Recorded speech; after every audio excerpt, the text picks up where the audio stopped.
Hello, everybody. I'm a little early today, and I hope everybody is watching today. I have some news for you and some updates on the book I'm working on and some of the other books that I work on. And let's discuss what I do and who I am for the people that are new to the groups. Let me just take the chat here. I will have the chat for a little bit, but not forever. Okay. Um, So if I get new comments, I get to see it on the screen. However, I don't know how well this is going to work out. Okay. Uh, tabs, groups.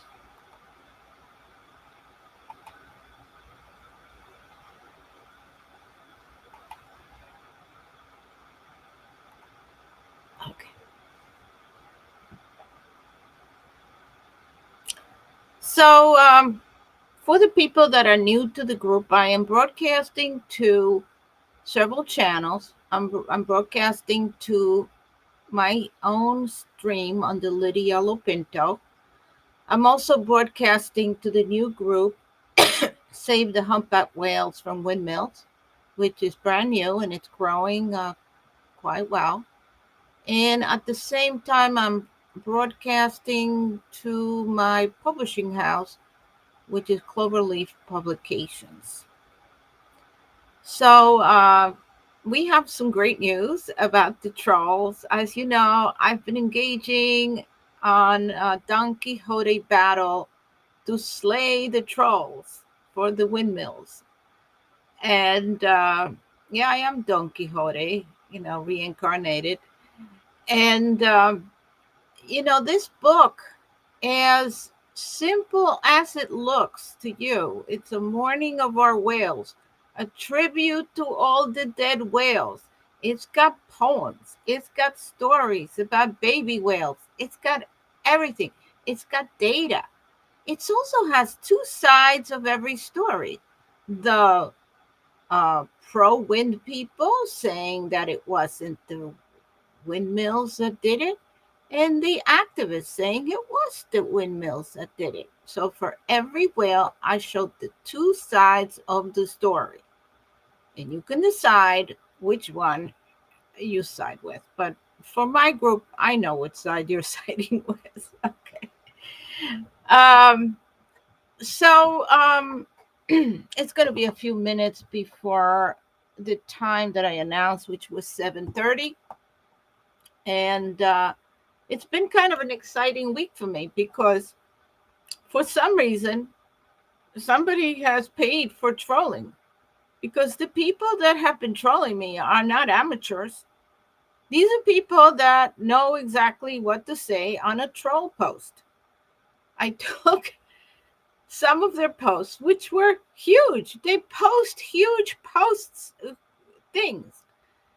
And I'm like, who are these people and where do they get the time to post 300 words on a post about a book about mourning our whales? I don't understand this. What is going on with these people? But they do. They also don't like this group, saving the humpback whales from windmills.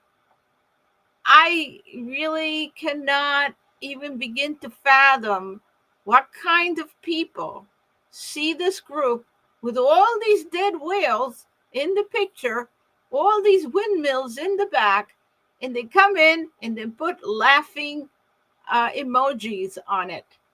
I, I, I have to say that's pretty bizarre, or that's dark. That's really dark and cold. They're going to laugh at the dead whales. I don't understand how these people operate, but I do. What I do is there are announcements for the group that I advertise. And on these announcements, sometimes they post an emoji to show how unhappy they are, except I don't think they understand that a ha-ha emoji means you're laughing at it.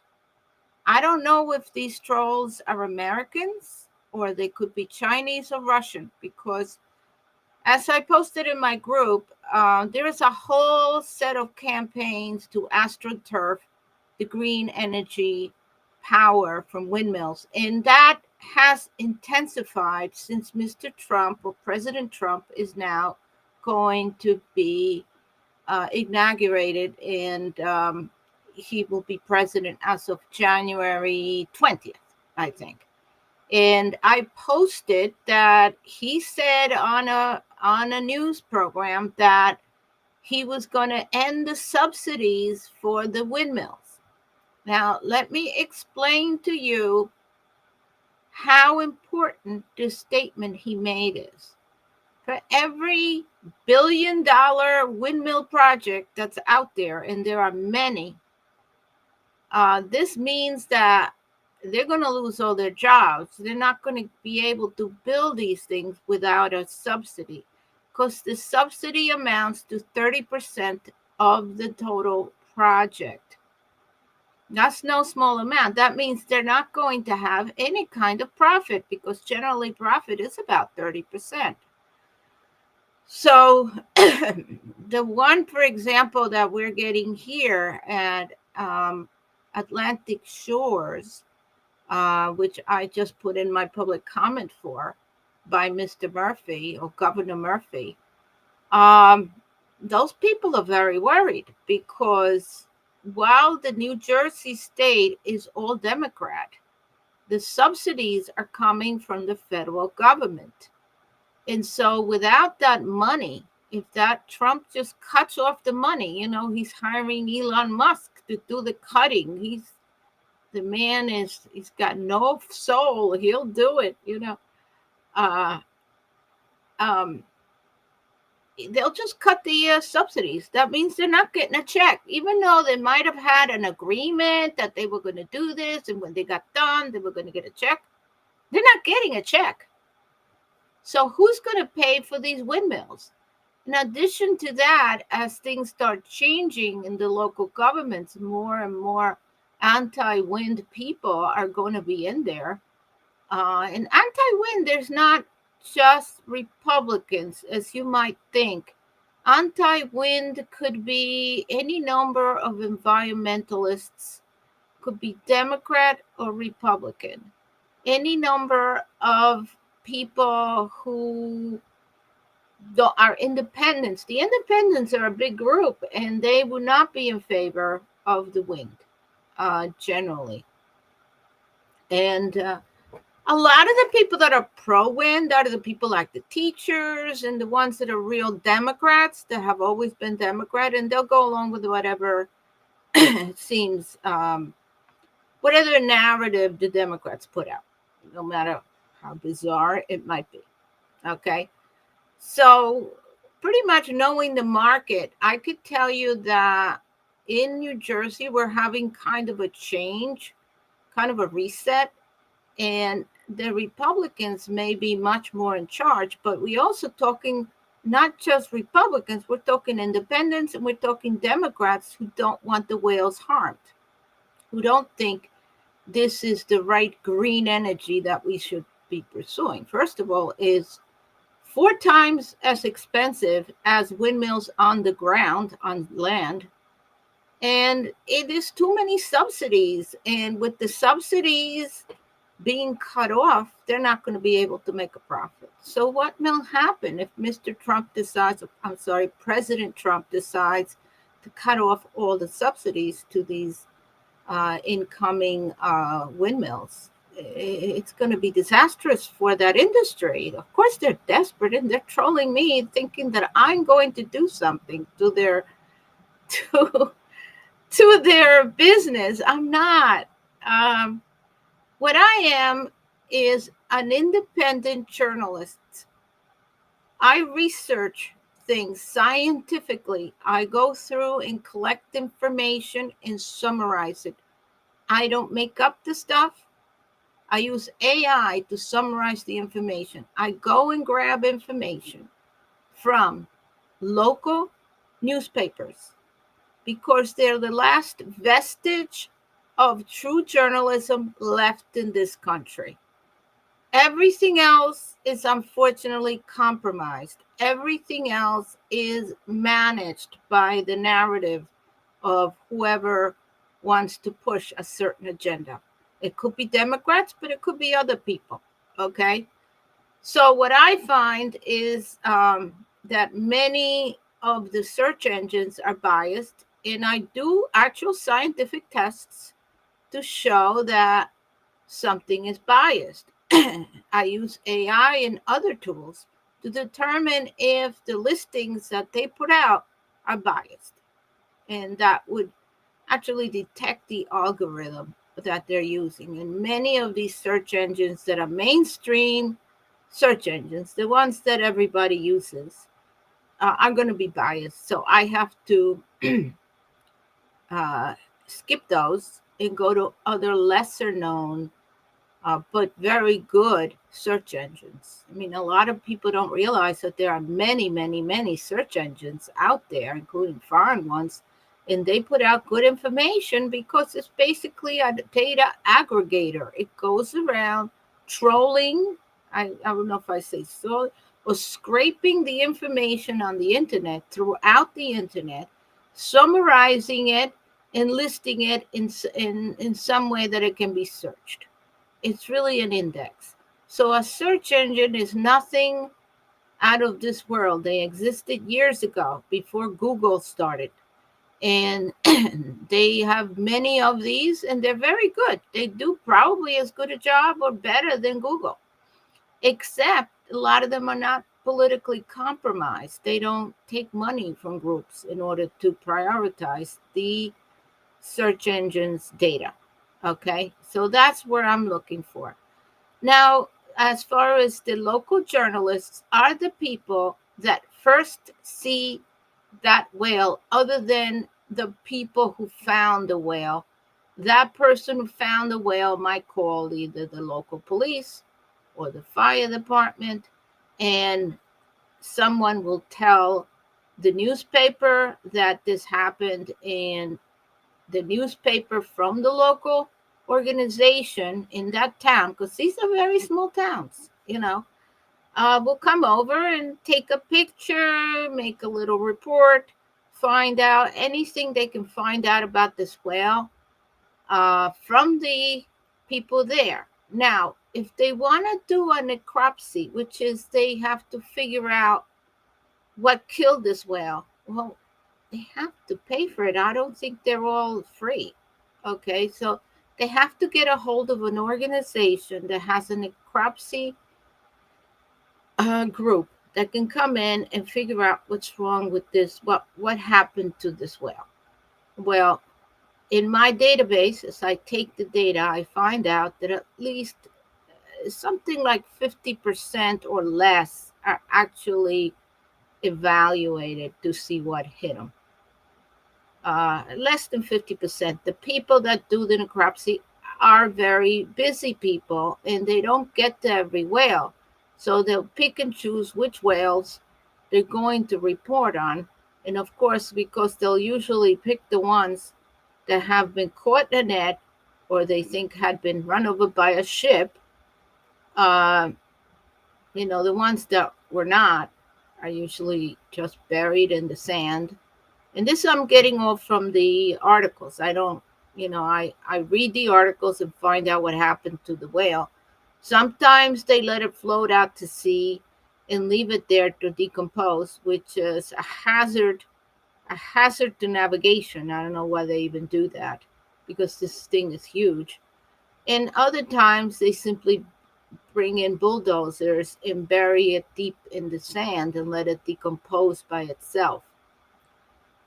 Before, if there was no necropsy done because they couldn't get a hold of the people that come and do it, it's too far sometimes, or maybe they don't have a service. Sometimes, if they're in Long Island, it doesn't seem to be a service to do that. We have a service here in New Jersey, but not everywhere that I've seen. The other thing I found out is that some of the whale watching clubs, they name these whales according to the tail markings. So, in other words, when this whale dives, the tail is up. From the markings on the tail, which be like a pattern like my fingers, okay, they can tell with binoculars what whale that was. And they have little names for them to sort of track them. I'm not sure of how accurate this method of naming whales really is. Uh, they say that each marking could be like a fingerprint, but I've seen catalogs of these markings and I couldn't tell from Adam which one was which. I went on whaling trip and they give you these catalogs for you to look at and to see if they can identify, but I couldn't. And I looked at it and looked at it, couldn't tell. So I really don't know how accurate this identification really is.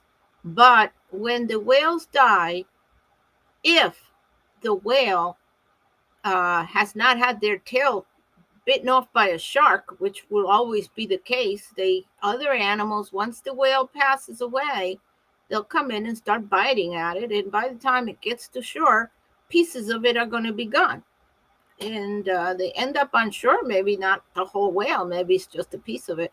So if the tail's not there, it's an unnamed whale. And that is most of the cases.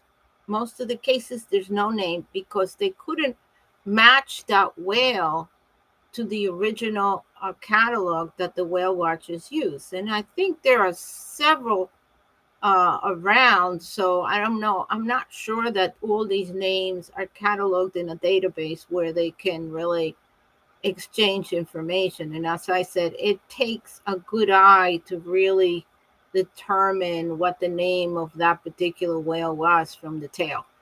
If the tail's not there, you have no luck. So, in order to, since part of my book is data, the other part is a little dramatization of what each whale went through when before they died and who their family was, what their role in the pot is, because these are families and each has a role depending on the age. And we know the age of the whale, we know the species of the whale, we know how big it was, we know if they had a name or not. So we can get a lot of information from that data. We also know what the journalists said about the whale when they published their local article. It could be a small press, a small independent newspaper that published it. It could be a little larger newspaper. This is before the mainstream media, as I call the national news, picks up on that. Now, for over 100 whales that I have cataloged, there's only a handful actually these are were picked up by the main media or the national media. Very, very few. They're not going to devote any time to a dead whale in a small town in Long Island or in New Jersey. It just won't. It's not national news. Okay, they have other stories to talk about, such as celebrities or whatever, whatever they talk about that sells them newspapers and sells them advertising. They're not going to spend any time on a dead whale. They might mention it as like a tiny headline, and they're definitely not going to give you all the information because there's no room and time for that. So, and they may pick this up only if the local news actually publishes this in some sort of digital network that will distribute that news. Not everybody does that because that costs money and they're not going to always do it. So if you're running a small newspaper or sometimes the newspaper is advertising for the town, or it could be many, many types of newspapers, or it could just be a website that they run with the news. They may not have the money or time to really send information to the mainstream media because they're not in the business of distributing information. They're in the business of basically serving the local community. So there's no profit to be made by giving this information to NBC News, CBS News, any of those. Why should they? You know, and the articles, as I know some people that have been working as independent journalists in these small towns, a lot of newspapers get syndicated articles from routers and other places. It costs money to get those, okay, and to publish those. Or they may have a local reporter or a young person usually that goes out and does the legwork and goes out and takes a look at the whale and does everything that needs to be done. They file the article with the newspaper and they've made money, okay, as a reporter. That's an independent reporter, like Clark Kent, okay, in Superman. It's Clark Kent. He was a reporter, although he worked for a publishing company. But they don't get news from Reuters. Reuters. They don't get news from them, and from many other syndicated journalists' copy. They don't. So they may have some articles that they'll use to fill in, but mostly they try to publish articles that are for the community. Some small newspapers don't have a local reporter that they're paying, so they may be only publishing things that come in the syndicated systems. Okay, so it depends on each town how they're going to report this whale. Okay, now there are organizations throughout that have the job of compiling the data on the dead whale. They will do necropsies. They will identify them. They'll do any number of things and keep larger databases. However, if something happens today, it's going to take a few weeks before the organization gets to that data and puts it on their website or actually analyzes it. They have many towns they're working with. So there's a big delay between the data being found by the reporter, if there was a reporter, and then the data being sent to an organization that catalogs that data, keeps it on spreadsheets, and then publishes reports. The other problem, of course, is these organizations need money to operate, to run their computers and run their spreadsheets and everything they're doing, and the people do the necropsies. They need money. And where are they going to get the money? There's not that much money out there that will pay for their time from donations from activists. Activists don't have any money. So it's the companies trying to sell the windmills themselves that usually like to pay for these services, or the government. And if the government grant, it's going to be skewed because the government is pushing the windmill. So you can see that there's a little problem there and who's funding the research. Okay. So you're going to see a lot of bias in the results. In that, you have to analyze each report and go through and determine if this report makes sense, which is not an easy task. Okay, so as a researcher, I rely on numerous programs that go through the text and the data to determine these things. And I put this together into articles for each whale, and I have other articles in the book talking about or educating you about wind power, about how the government deals with it, about how the ships avoid the whales, and any number of other things and information, so that it becomes sort of a reference as well as a nice book to honor each whale. Okay. So enough about this. I think I've talked about this book enough. I am only 30% done with it, which is frustrating me because I keep finding more whales and I want to give them all an equal chance. So it's going to take me several weeks to finalize this book. Okay. So let's move on to trying to read you a piece of this book. And let me get to the notes. And okay. Okay.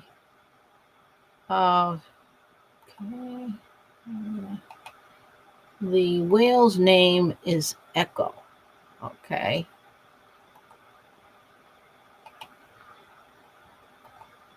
Okay. So the whale's name is Echo.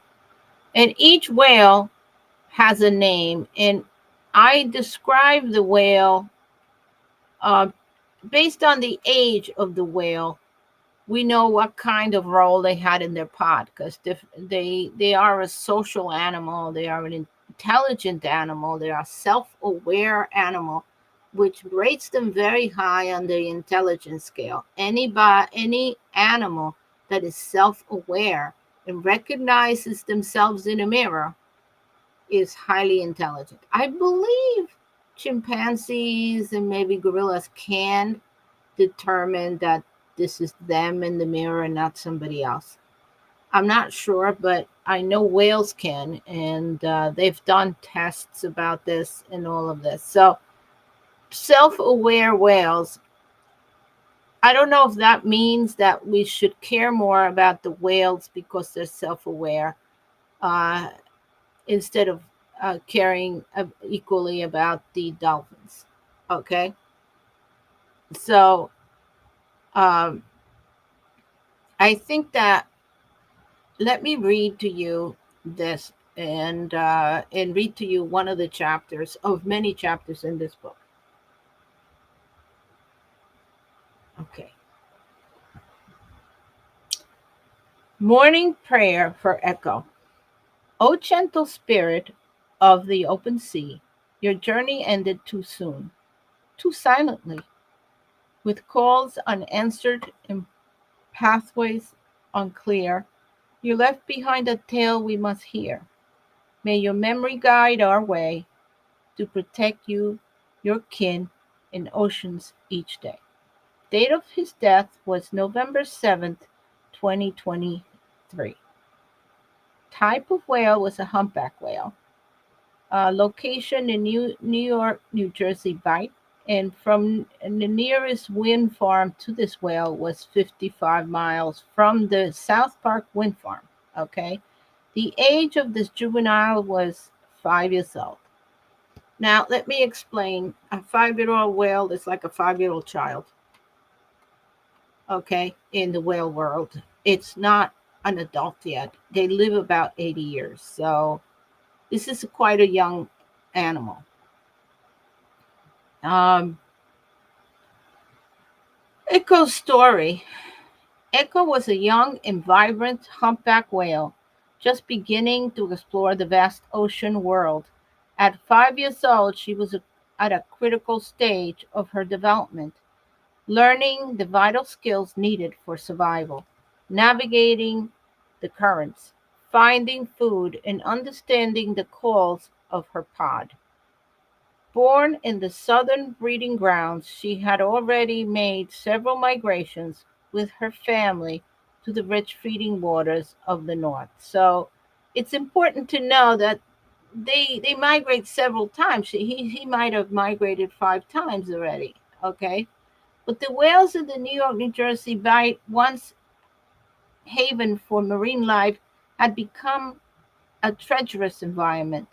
The constant hum of human activity, from vessels to underwater turbines, turned the ocean into a cacophony of noise. For Echo, these disruptions created a barrier of confusion, masking the sounds she relied on to locate her pod, find prey, and avoid dangers. Okay, so for those like the trolls who call me and tell me that I don't have evidence for this, all I can say is President Trump just said that the windmills drive all the whales crazy. A man has a way to really summarize it to the bare essentials, doesn't he? And it's true. It's true. It's driving them crazy. Okay. Pro wind comments. I have a pro wind and an anti wind comments summarized for each whale. So they get the pro wind people get 100 entries of at least 1 or 2 paragraphs in this database, so they can't complain that I left them out. Okay. Pro Wind Comments advocates for offshore wind energy dismissed connections of Echo's death, attributing it instead to prey scarcity caused by climate change. They emphasize the magic word climate change. Change. All right, let me stop here. Climate change. Give me a break. Climate change. The whales go from all the way up north where it's cold, where it's frozen, all the way to the south in one year where it's hot. Climate change will have absolutely nothing to do with their demise. There is food everywhere. Okay, the food that they eat can live in the cold, it can live in the warm, it can live in different places. So they have zero evidence, zero scientific evidence that shows that there is less food because of climate change. They don't have any temperature data, they don't have any fish counts, they don't have any information to verify that. This is just garbage. It's now not scientific whatsoever. This is part of their narrative, okay? And I don't believe it. There's no climate change. Whales have been on this earth for millions of years through hot periods, ice ages, all kinds of things. And now the climate change they've invented is going to change. No, I'm pretty sure that those giant machines that make a lot of noise and have a lot of power and wires all over the place, I'm pretty sure those things have something to do with the dead whales. But they say I need scientific evidence, as if the numbers themselves, of which they keep piling up every month, there's more. Those are not evidence. I don't know what kind of evidence they have, but they have zero evidence that a ship hurt this whale or that a net hurt the whale, because in the majority of cases there was no necropsy because they either couldn't afford it, the people weren't available, and they just buried the whale before it smelled too much and harmed people with decomposition. Of course, for health reasons, they have to bury it. So I don't blame the town for burying the whale. They have to. What are they going to do? It's decomposing. These people might not show up for weeks. They can't leave that whale there decomposing outside. They don't have a service for the necropsy. So they take advantage of the fact that necropsy services are unavailable. And they say that that's why we don't have any evidence. Well, there's people observing the whale, and people take notes and they tell you what it looks like. Oh, they don't accept that. So the pro wind industry and the trolls are full of it. They just want to protect their industry. They don't want the money to stop. They think that by trolling people with information like myself, they're going to somehow save their industry. And I'm not going to read the rest of this because I have too much other stuff to say. You can purchase the book when it's ready. Uh, but all I can tell you is the more whales I document, the more the patterns become very familiar, whale to whale to whale, from over 100 or two. I think the book altogether will have 400 references because we're talking about original articles by the local newspapers. We're talking about organizations that catalog the data. We're talking about independent reports that talk about this. And yes, there are people that do believe that windmills are killing whales. There's been a recent documentary about it showing you exactly what the noise is and what these whales have to deal with. And there's also books written about it. There's a lot of people that wrote about this, not just me. Of course, I just have a different approach to how I'm documenting this in a different research method. But there are many people doing this work, but they're silenced, constantly trolled, constantly. They come in and they try to demoralize you, call you names, libel you, all kinds of things that they're doing. I have posted in my group some of the posts from the trolls. It's getting so bad that I have to have AI analyze these posts to see if they're trolls enough, and they are. And AI has no heart. It's brutal. It'll tell you right away this is a troll, and not only that, is he a troll? He's being paid to be a troll. AI can recognize that from the text. It's amazing. It saved me so much time because I used to read these things, this garbage, and now instead of getting upset about it, I just cut and paste it into the AI, and it tells me, "Oh, don't worry about this. This is total garbage. This is just a troll. Get rid of this," and that's it. So I really have to be careful about my time because I'm working on a book and I have a couple of other books that I'm working on. And so I don't have time for these trolls, but they are relentless. They come in, and one of them begged me for 4 times to get into the group so he can educate everybody about how this is a group that thinks that windmills are killing the whales. Everybody that comes in thinks that windmills are killing the whales. So he asked me if he could come in and present the evidence that it's not true. I said, I don't care about your evidence. I don't believe your evidence. Your only evidence is that we have no proof. And at the same time, I could say that you have no proof. So where are we? There's no evidence here that you have. You have no evidence of anything. So I think we have evidence, we have data, and it doesn't matter if there's data or not. If people perceive that these animals are dying because of the windmills, and they know in their hearts that they've seen more and more deaths of these animals over the span of 3 years, I trust those people. They live there all their lives. If these people don't think these machines look good in front of their water, I don't care. I think they're right. They're ruining the environment. If these people think that it's hurting the fish or hurting the marine life, they sure do. They make a lot of noise. They are pollution. They have oil that leaks. And if these people think that these things should be dismantled now before the companies run off and leave them to rust in the middle of the water to harm the wildlife, I tend to agree with them.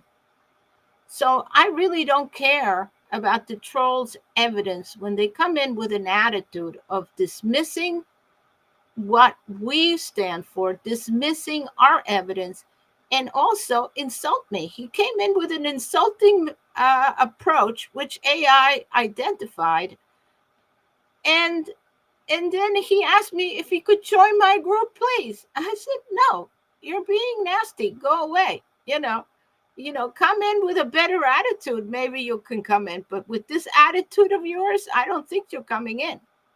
You know, so that was, I had like, I think 2 or 3 trolls today. They come in to troll me. I don't know what their problem is. I really don't know. I think either I can't believe that these people are not paid to do their work because they're trolling me during like work hours, 2 or 3 o'clock in the afternoon. They're trolling me. So what are they doing for a living? How are they working? They're not working. That is their job. That's where they're doing it. They sit in an office and they get paid to do this job. So that's where they're doing it, and they have plenty of time because that's what they get paid for. Okay. If they were volunteers not getting paid to do this, they would have no time to do it. They'd be at McDonald's or Burger King flipping burgers. They would have no time to troll me. Okay. So they're getting paid to do it. Now, I exposed the 3 main companies that engage the trolls. And yes, there are major companies that are busy greenwashing and astroturfing environmental groups. And this is a big issue. And I summarized an article that appeared in a major publication. Yes, they astroturf because this is how they protect their business. Of course, they have to astroturf, and they hire these people to go around. It's the equivalent of advertising, the trolling, and the companies that offer these services, you know, claim that they get better results if they troll rather than they just put out an advertisement that they pay for per click. Okay. This is a business to troll. But there are 3 major companies. One is a Russian company, the other one is a Chinese company, and the third one, I think, is Crowd. It's in my. You have to go into my website and find out. It's Crowd something. It's basically they hire people to go to demonstrations to pretend that they have a lot of support, to troll and do these kinds of things. So showing to you that this is all fake. That none of the stuff you see on television is real. That if somebody's demonstrating for something, they've been paid to do so.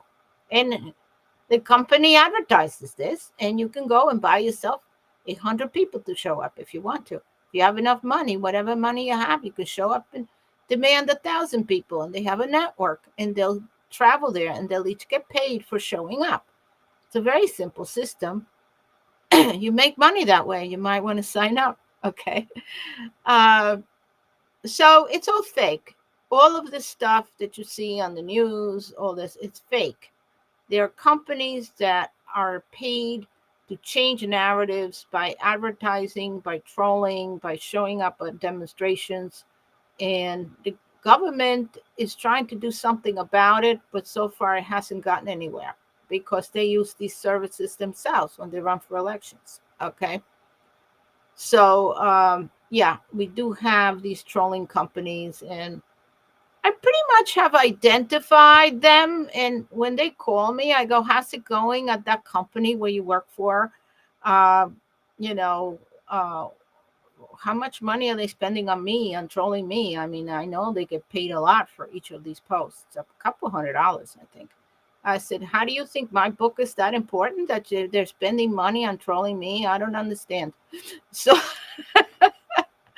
I didn't think my book, this one, is this important. Okay. I'm sorry, but it's not that important. It's a small book. I will sell it on Amazon and I'll have a few people buy it, but it's not going to be in the mainstream media. I don't write books like that. Okay. So I don't know what they're afraid of, but they come to troll me. It's pathetic. They must be losing somehow. They're losing because they're desperate to troll somebody small, instead of trolling Trump, who has actually outright said that he doesn't want the windmills. Okay, why don't they troll him? So it's really, really pathetic. In my opinion, before I end, I didn't go over the children's books. We didn't have time. I'll go over it another time. No, let's go over it now because I'm tired of talking about this chat. So, oh, okay. I was supposed to talk about this. There's a book that I wrote several months ago called Farting Cows and Melting Ice: The Great Climate Panic Debunked. I had written another book that was more of a scientific book that talked about how climate change is really more of a political um, thing rather than a science based um, thing. That the science is too buried in the politics. And so I wrote a book talking about the business of climate change and why the narrative it has become, instead of a science-based endeavor, it has become a political endeavor, and that in reality the whole panic is false, and that the figures prove it. The science, the chemistry proves it. Okay, it proves it. So I also have a database about 100 scientists that have said that they don't agree with the climate change narrative and have done studies that disprove everything that they've done. Okay. So anyway, as I say, I'm an aggregator of information. I take summaries from different types of articles and put them together into a book, like most writers do of books like this. Most writers do that. They go and they look at references and they come to conclusions and they write a book. So I'm a book writer. Okay. Uh, but this book has taken off. This book is doing very well out there. So I'm surprised. But being that this is the basis for for having the windmills in the first place and spending more money on that energy than you would for other types of energy, then we're in trouble because the whole thing is based on a lie. Okay. And if you read the book, you'll realize it's a lie, and it's scientifically proven it's a lie. It's just that whatever data the scientists came up with, the politics twisted it to the point that they made a panic out of it, and they created a whole business around it, because anytime there's a panic you can sell something to, and according to them, if we just pay more taxes, the whole climate change will go away. They'll actually be able to stop it. Climate change is in the hands of politicians who tax you. The more taxes you pay, the more they can stop the climate change. Okay. When you say it like this, of course, it sounds ridiculous, but that's how ridiculous it is. Okay. So let's go back here.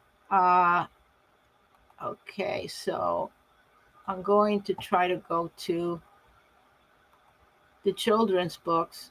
So unfortunately, the way this works, I have to kind of search replace. I don't know why it looks like this. Um, Children's books. Okay.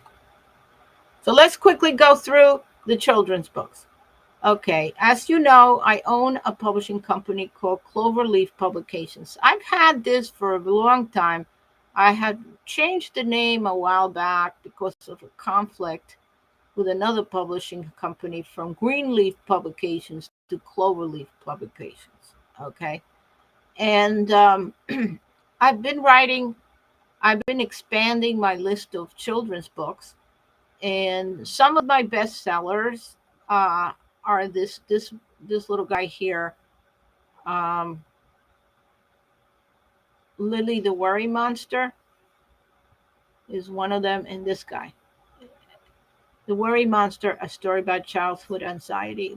This is one of my bestsellers right now in the UK. I sell these every day. Okay.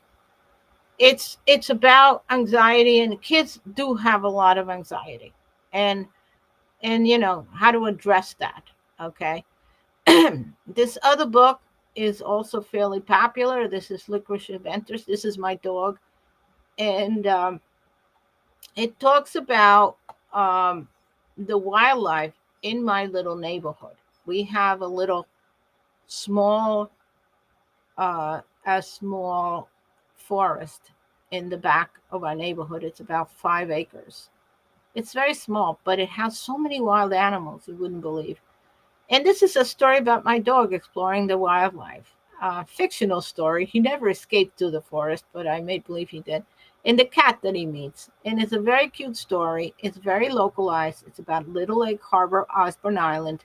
And there are recognizable characters because a lot of the people here, they know these animals.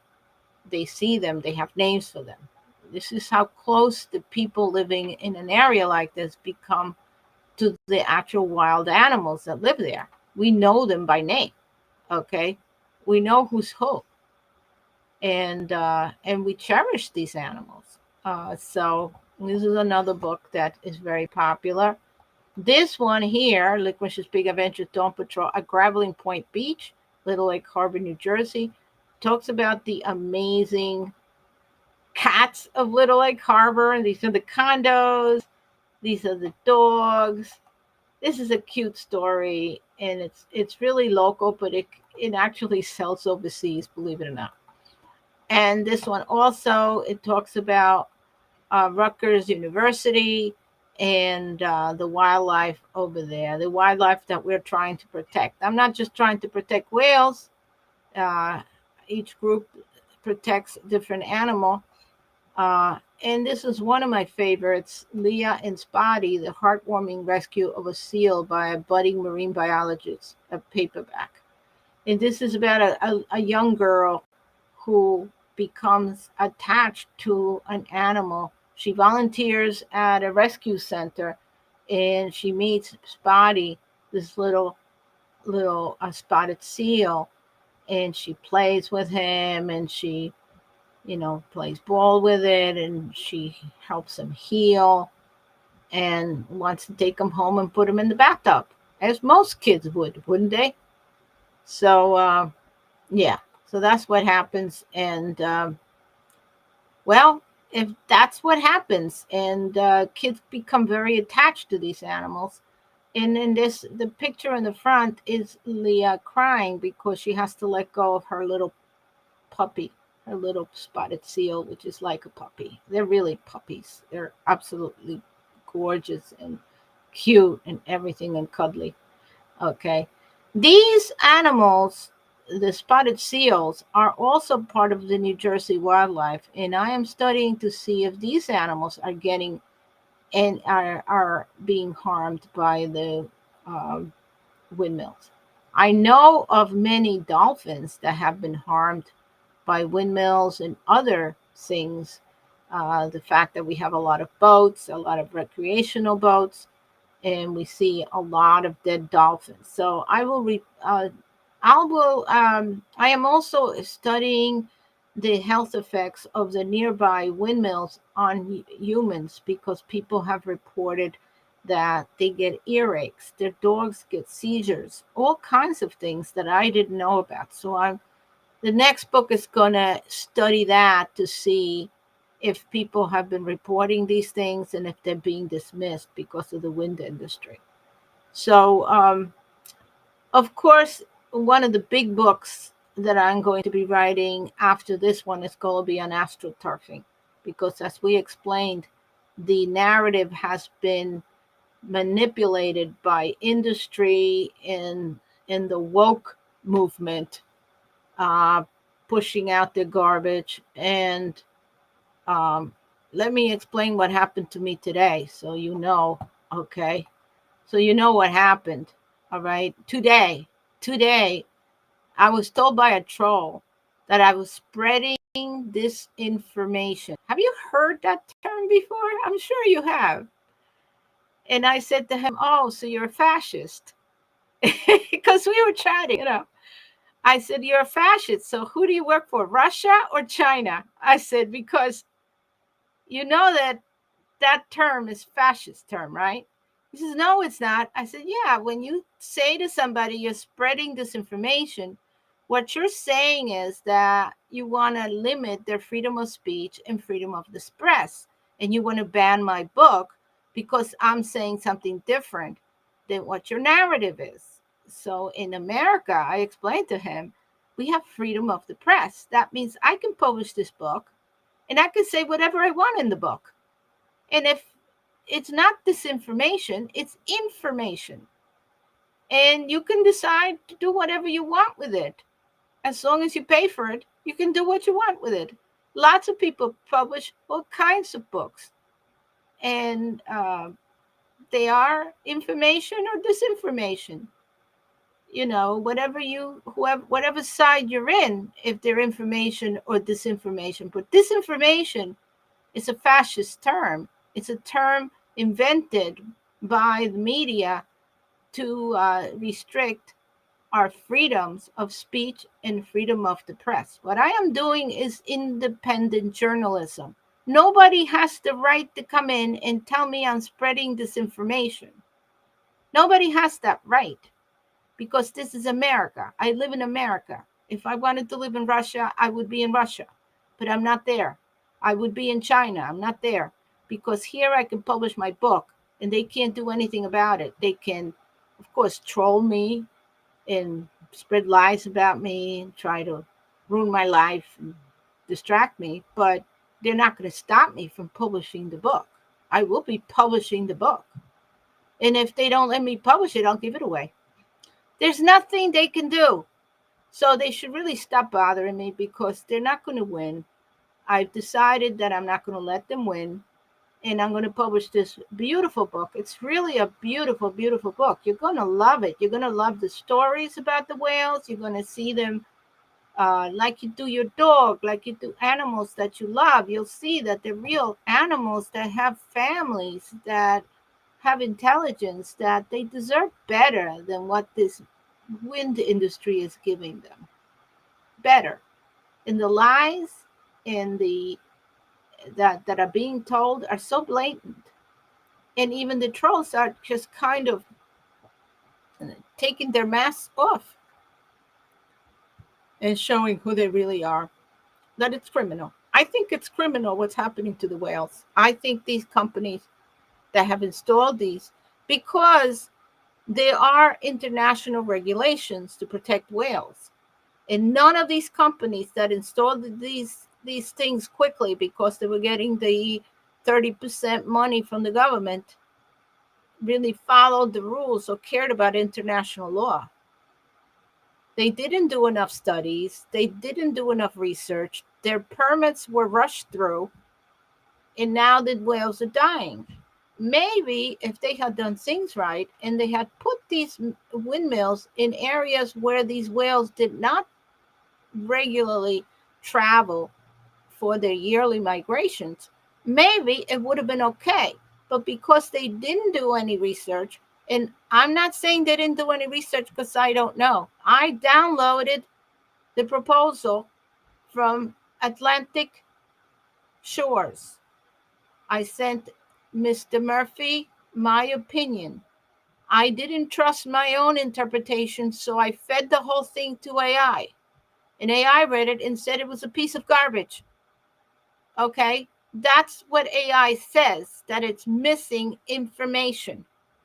I wouldn't say it's a piece of garbage, but they strategically left out information such as the whale mortality rates, which are available free from their own funded organization. The Marine Mammal Stranding Center has this data, but somehow it's missing from the report. So I think we've spoken enough. I think you guys know enough about what's going on. I think you're on the right track. I left you some articles about how you can make a difference. I know you think we're too few. We can't make a difference. There's too many trolls. There's too many industry people fighting us. No, that's not true. They hire a bunch of troll, uh, rent-a-troll guys from Russia to troll you. There's not that many of them. There's just a handful who are manipulating the narrative in changing things so it seems to you that you're alone. You're not alone.